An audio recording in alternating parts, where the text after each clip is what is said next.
please go to Finnegans Wake Notes.net for a full explanation of the text, and please don't forget to hit the like button. Welcome to the summary of Chapter 2 of Finnegans Wake by James Joyce.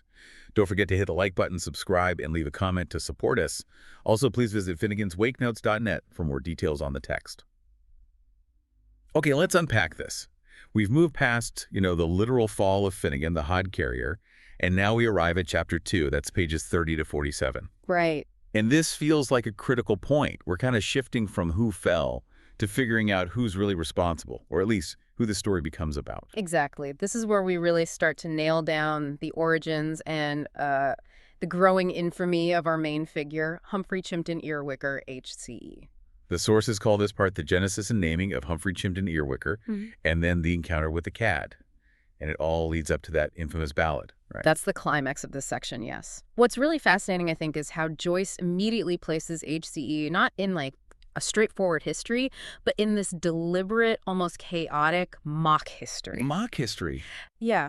He's basically showing us right away that identity isn't some fixed thing. It's a construction, always. It's this mix of high myth, ridiculous paperwork, and maybe most importantly, just low-down gossip. So our mission really in this deep dive is to follow the trail of that information. How does it go from, say, a casual chat with royalty? In a ditch, no less. Right. From that all the way to ending up as this mass-produced, really humiliating street song. So we're not just reading a story. It feels more like we're tracking, almost like the epidemiology of a rumor, how it starts small and just blows up into this epic tale. That's a great way to put it. And Joyce kicks it off, appropriately enough, with the most unreliable source imaginable, a completely over-the-top family tree. Okay, let's get into that. Precisely. Joyce opens this chapter by just immediately parodying the whole idea of having a noble, traceable ancestry. He puts HCE's origins in what he calls the pre-surname's Prodromeith period. Prodromeith period. That sounds incredibly dense. Classic Joyce. It does, but it's also a bit of a joke. Prodromeithmos just means forerunner of numbers, so it's a time before records, before formal identity, a time when, as the text says, Enos chalked hall traps. Chalked hall traps? Like doodling? Kind of, yeah. It's just very primitive, informal record-keeping. Enos, from the Bible, is linked to early worship, but here he's just making marks, maybe playing games. History, Joyce implies, starts as just a scribble. Which is the perfect setup, then, to completely mock serious attempts at genealogy. He lists these ridiculous ancestors, the Glues, the Gravies. The Northeasts, the Anchors. It's pure farce. It's meant to deflate that whole obsession with tracing your lineage back to someone important. I mean, imagine finding out you're descended from the Glues. Right. Sticks, I guess. Exactly. It underlines how flimsy these constructions are, and he places it all in this fictional location, Sidlesham and the Hundred of Manhood. It just screams absurdity, a made-up origin story. But he doesn't just mock the Anglo-Irish style. He also throws in these other, almost exaggerated genealogies, linking HCE to Vikings. Yeah, he blends these cultural legacies. You get terms like wapentake, which is a Norse administrative term, not Irish or English. It pulls in that whole history of Viking influence in Ireland. HCE isn't just one thing. He's this jumble of historical inputs. Making him, here comes everybody. Precisely. And to make this mess sound legitimate, Joyce just invents his own source. The reading of Hoofed ben Edar. Exactly. Sounds incredibly ancient and authoritative, doesn't it? Maybe biblical, maybe some lost chronicle, but it's completely fabricated. So the point is that history itself is based on texts, and texts can be faked. Or exaggerated or misinterpreted. The idea of a single true origin is the real fiction here. And all this leads up to HCE himself, introduced in this mock epic way. He gets compared to cabbaging Cincinnatus. Right. Cincinnatus, the Roman farmer hero who saved Rome, then went back to his farm. It suggests HCE is this potential civic savior, rooted in nature, ready to serve. He has that mythic potential. And here's the punchline. He's actually just saving daylight while working in the rear garden of mob-housey old Marine Hotel. Yep. The epic hero is basically puttering around in the back garden of a pub. So grand potential meets grubby reality. That's the core tension of HCE. His authority is minimal, symbolized later by his turnpike keys. He's a minor official, holding keys to something probably insignificant. This contrast is central to his character. #tag2, the royal encounter and the naming of Earwicker. 30.14, 31.32. And this mundane gardener is about to have a very significant, if slightly absurd encounter. This is where he gets the name Earwicker. It happens on a sultry Sabbath afternoon, Hag Chivitch's Eve. That date itself is pure Joyce. Hag Chivitch's Eve. It's impossible. It mashes up HCE's initials, a Jewish holiday, Shavuot, and an Old English ballad, Chevy Chase. So it frames the event as epic, religious, local, and absurd all at once. Exactly, layer upon layer. And the arrival of royalty is announced, but the scene is immediately undercut. There's a leisure-loving dog fox and a lady pack of cocker spaniels involved in the procession. Right, so it's staged grandeur in a kind of muddy, everyday setting. And the king himself, His Majesty, gets a bit of critique right away. He's described as long-sighted from green youth, but the big issue he pretends to care about is a potholed causeway. The potholed road. It's symbolic, isn't it, of neglect? Absolutely. It's an ironic jab at the British monarchy's detachment. They claim foresight, but only offer fake concern about basic infrastructure problems in Ireland. Joyce isn't pulling any punches here. And HCE responds. He calls himself Honest Blunt Hermfrield. A slightly dignified, but still blunt, name. But it's his actual words that matter most. This is where the name Earwicker comes from. He replies in this really thick Hiberno-English dialect. Let me see if I remember. Nah, you're maggers. I wore just a cotchin on thun bluggy earwiggers. That's it. I was just catching those bloody earwigs. The spelling, the sound, it captures the accent, the earthiness, the cultural gap between him and the king. It's the mundane reality crashing into the royal procession. And the king. He's portrayed almost as a caricature. The sailor king, with walrus mustaches, drinking obvious Adam ale. Adamol. Yeah, that sounds like a joke on Adam's ale. Water. But implying something stronger, maybe ale or porter, it suggests indulgence, buffoonery. He's this loaded figure of authority, more interested in his drink than the potholes. And he finds HCE's response hilarious. He turns to his companions. There are gallows glasses mentioned. Yeah, Irish mercenaries, a historical touch. And the Jubilee mayor of Drogheda, Elcock. The king is so amused by the earwig comment and the accent. He links HCE to John Peel, the huntsman. Right. He's delighted to find, as he says, a turnpiker who is, I turns a pike baler no seldomer than an earwigger. And boom, the name is born. Just like that. From a misheard word about insects. Exactly. A local earthy joke at HCE's expense becomes his defining label given by the king himself. And it sticks. Hashtag 33, the rise of public spectacle and gossip, 32.01, 37.30. Okay, so the name is fixed. But how does this private, almost accidental naming ceremony explode into public scandal? Joyce seems to scale it up very quickly. Instantly. He shifts HCE from this local figure into a universal archetype. HCE becomes mountain and unto changeth, suggesting permanence, but also, crucially, just everybody. HCE stands for here comes everybody. So he takes this one guy and makes him represent everyone's failings. Sort of, yeah. It's a critique of how we create public figures. We reduce complex individuals to symbols, to generalizations. And once HCE is everybody, his story becomes timeless, running strong since creation, as Joyce puts it. The eternal cycle of gossip about the fallen leader. Exactly. And the scandal itself gets framed immediately as theater. It's not just a rumor anymore. It's a public performance. It's the staging of the problem passion play of the millenary called a royal divorce. Wow, public life is a passion play. That's quite the metaphor. And the venue is described like a theater, a king's treathouse of satin like, possibly hinting at Dublin's Gaiety Theatre on King Street. The audience is key, too. It's described as a truly Catholic assemblage, meaning universal. People from all walks of life. Yes, urban and rural. Farmers even, Aspalvelts and Oxgangs. They're all united in judging HCE. You hear the clapplaud, but also the ritual heckling. Right, except these few nutties. Yeah. And take off that white hat. They're participating in his downfall. They absolutely are. They're asserting their moral high ground, and this public spectacle sets the stage for revealing the alleged original sin, the transgression in Phoenix Park. Which is described so ambiguously using all this wordplay, it's hard to know exactly what happened. Deliberately so. It's described as ungentlemanski a modus opposite a pair of dainty maidservants in the swolth of the rushy hollow. Ungentlemanski, a funny distortion of ungentlemanly, highlights the social awkwardness, maybe more than criminality. And the dainty maidservants emphasize the power imbalance. Definitely. The older established figure and the young vulnerable working women. But then Joyce throws in this legal parody to muddy the waters further. Calling it a first offense in vert or venison. What's that mean? It's old legal jargon for poaching deer or damaging woods in a royal forest.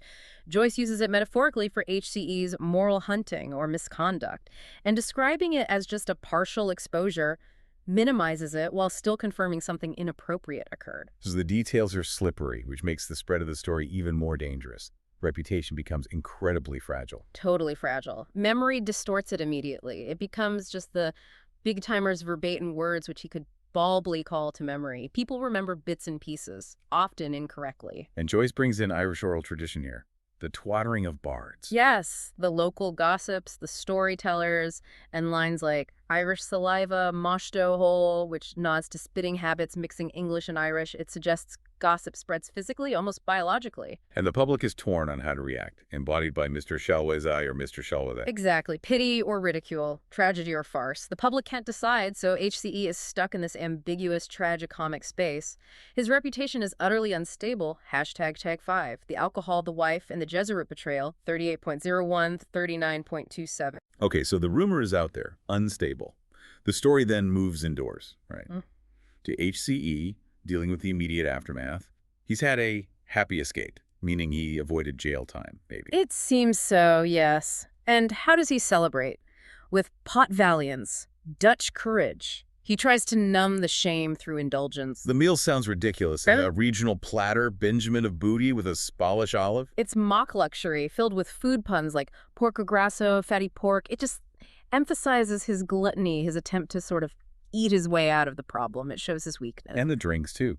A Finnis Brewery 98 and a Peace Porter Grand Cur. That Peace Porter is a brilliant, nasty joke. It twists the name of a fancy German wine, Peace Porter, into Piss Porter, implying cheap, maybe bad, beer or porter wine. And the 98 connects it to the Irish Rebellion. Yes, linking his personal moral failure to historical upheaval and failure. His drinking is symbolic. Bad taste, political echoes, drunkenness covering shame. And into this scene comes his wife, Anna Livia Pluribel, ALP. She's called Our Cad's Bit of Strife. And Nee Berenice Maxwellton, another punning name. Her role here is redefined. She's not just managing the household, she's managing the narrative. She has a quick ear for spittoons. Catching gossip. Exactly. Catching the rumors as they're spat out.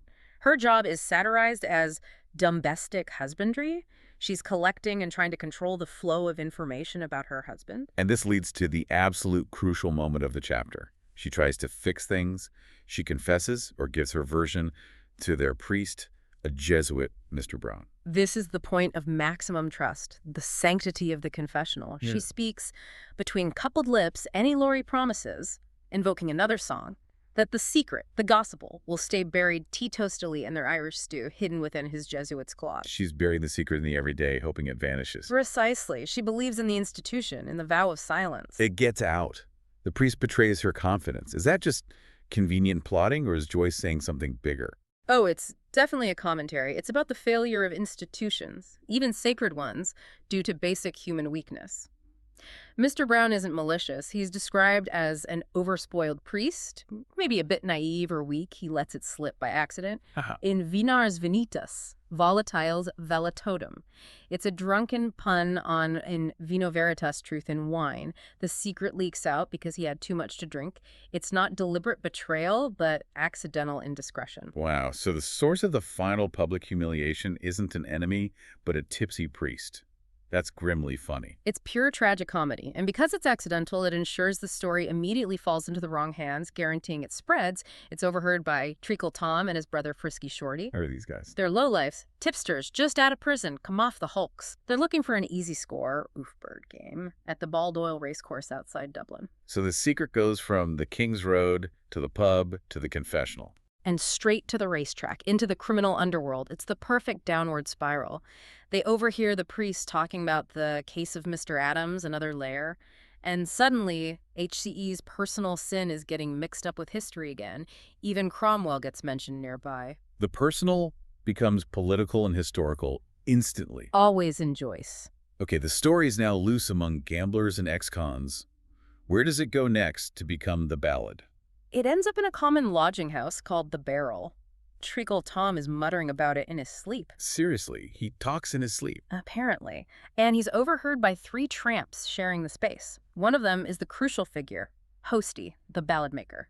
Ah, so Hosty gets the story third or fourth hand from a sleeping train. Exactly, and he immediately turns it into ammunition, into art. The rumor becomes a song, a ran, an old Irish word for a verse. It gets printed up. On a slip of Blanco vide with a rough and red woodcut. Yes, at the Rhyme Press of Delville.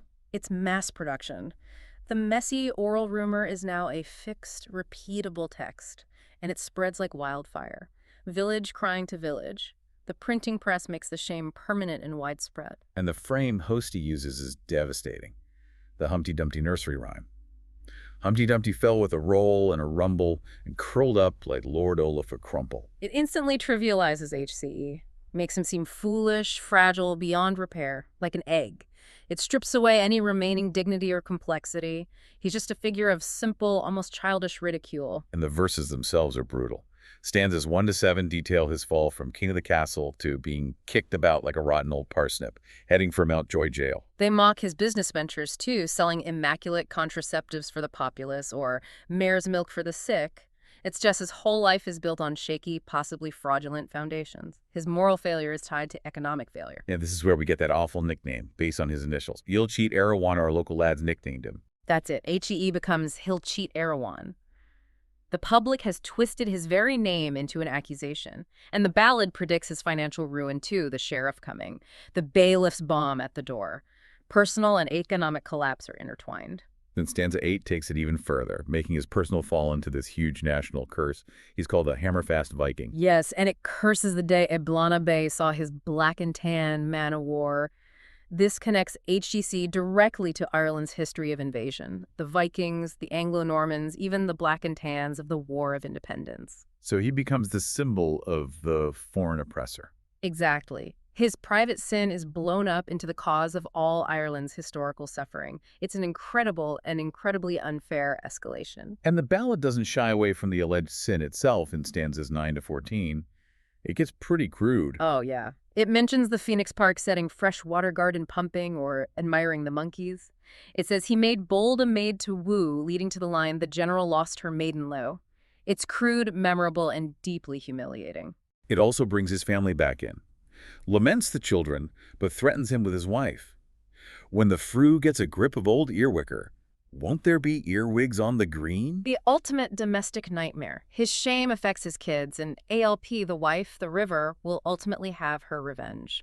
The earwigs on the green implies exposure, maybe even castration, a final reckoning.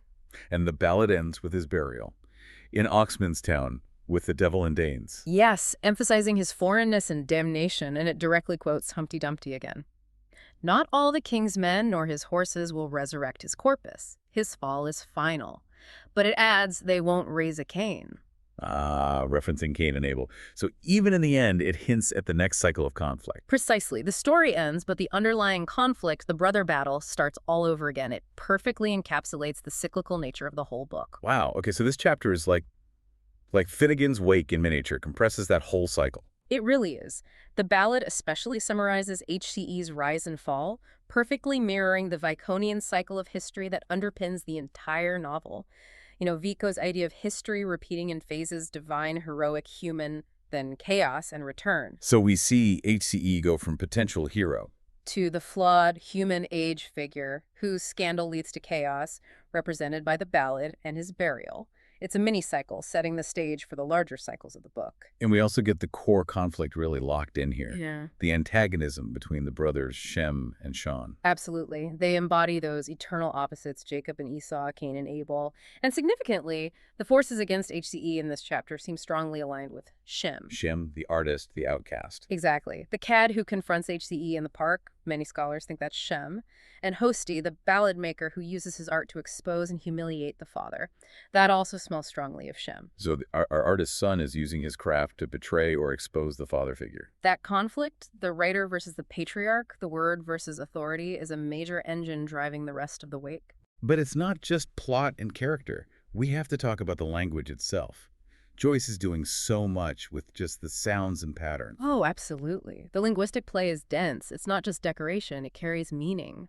For instance, those recurring ol and es sounds, Lillian's, Lizzie and Lissy. They're linked to ALP, the river. Yes, they sonically connect to the feminine, the flow of the river Liffey, Anna Livia Pluribel. But they also get tied, often crudely, to the urination motif connected to the girls in the park, and words like Hesperman, which contains mun, the Irish word for urine. So the language literally flows, connecting the river, bodily functions, and the hidden shame. It's all interwoven sonically, and then you have patterns like the PQ configuration. Right. Pamela's, Piggily's, Pollywally's, Questuans, Quintiquilities. It sounds almost nonsensical. It's not musical, but it seems to be a kind of code Joyce uses. The P's and Q's often appear around mentions of the girls in the park, possibly hinting at peeing in Queens, girls, or just creating this specific, slightly secretive sound texture associated with the scandal. It's like a hidden linguistic marker. Showing the incredible depth of his planning. Definitely. But amidst all this complexity, we shouldn't forget how grounded it can be, too. The use of Dublin dialect, the brogue. Like HCE's earwuggers or the criminals looking for an oof bird game. Exactly. That adds humor, realism, a kind of lyrical comedy, as Joyce called it. It reminds you that this epic, mythic story is rooted in the specific sounds and slang of Dublin. It humanizes the whole cycle. So yeah, we've traced it all the way, from a simple guy catching insects, through parody, politics, gossip, accidental betrayal, into this universal myth of the fallen patriarch. HEE becomes this incredibly flexible container. Cincinnatus, Viking, Humpty Dumpty, proving that his huge story is, in the end, just everybody's story. So what does this all mean then? I mean, the biggest irony here seems to be that the deepest secret, told in confidence to a priest, ends up as a cheap song sung by tramps. That's the tragic, comic core of it. The most private shame becomes the most public, repeatable performance. The whole messy business of human failure, reputation, and history gets captured in this one event, showing how privacy just evaporates and shame becomes public property in Joyce's world. Right. So thinking about how this entire chapter hinges on gossip, on unreliable sources, the king, the priest, the tramp, it leaves you wondering, doesn't it? Can we ever really know who HCE is? Or is he just destined to be the sum total of all these scandalous, funny, contradictory stories told about him? Something for you, the listener, to definitely mull over.